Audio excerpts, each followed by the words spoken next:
Hey, what's up? This is Chris. It's nice to see you guys again here. It has been quite a busy week and that's why I haven't uploaded any videos. In this video, we'll talk about how to read a histogram. I don't rely on histogram too much because I believe that it's not always about perfectly exposing your pictures. I believe that the story and the vibe that you are trying to convey with your pictures are way more important. Let's take a look at these pictures. You can see they are a bit overexposed. I did it on purpose because I want the pictures to look more lighthearted and more natural.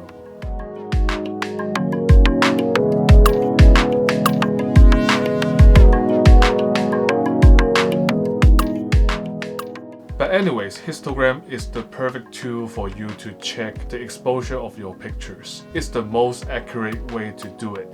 If you like vlogs and photography stuff, don't forget to subscribe. Just hit the subscribe button. It would be great to have more awesome people like you in this community. So let's dive into it. Histogram basically shows the brightness distribution of a picture. Let's take a look at the histogram in Lightroom.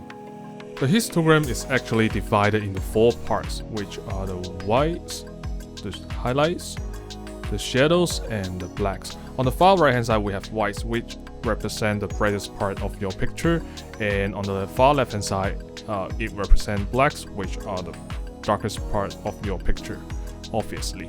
And the middle left it is shadows, and on the middle right it is the highlights.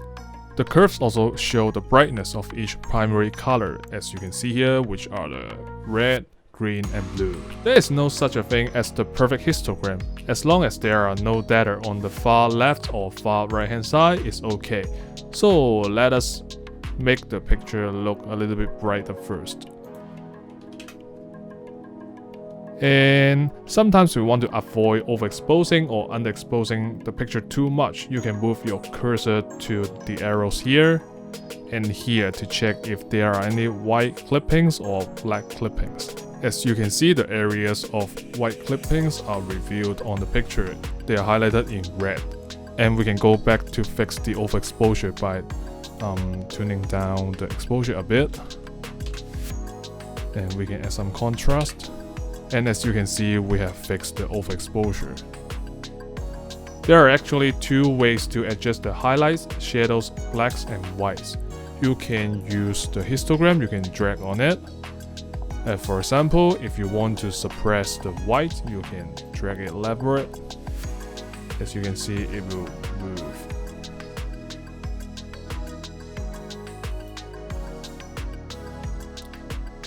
Or you can simply use the sliders below. Personally, I prefer the slider method. I'm more used to it. You can just type in the desired values. And when you are playing around with the whites and blacks, I'll recommend you to hold the Alt key while you are dragging the sliders, because by doing so you can check if there are any white clippings or black clippings.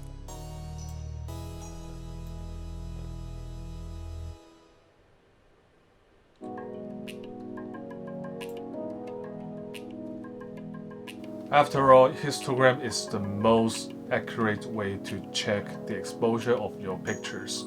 It doesn't matter if your screen is calibrated or not, because histogram will tell the exposure, the brightness, in a mathematical way and in an objective way. Histogram is not that important after all, so don't rely on it too much, and there is no such a thing as the perfect exposure. Many beginners are too obsessed with the perfect histogram. But please remember that it's only a tool for you to check the exposure in a more accurate way of your pictures. The story and the vibe that you are trying to convey with your pictures are way more important.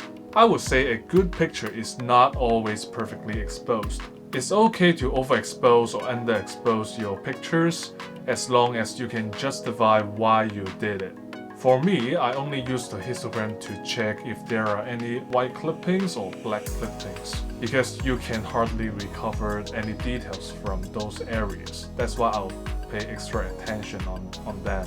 So hope you enjoyed this video. Hit the like button and subscribe if you haven't yet. I'll upload around 1 to 2 videos per week, so stay tuned for that. Thanks for watching and I'll see you guys next time.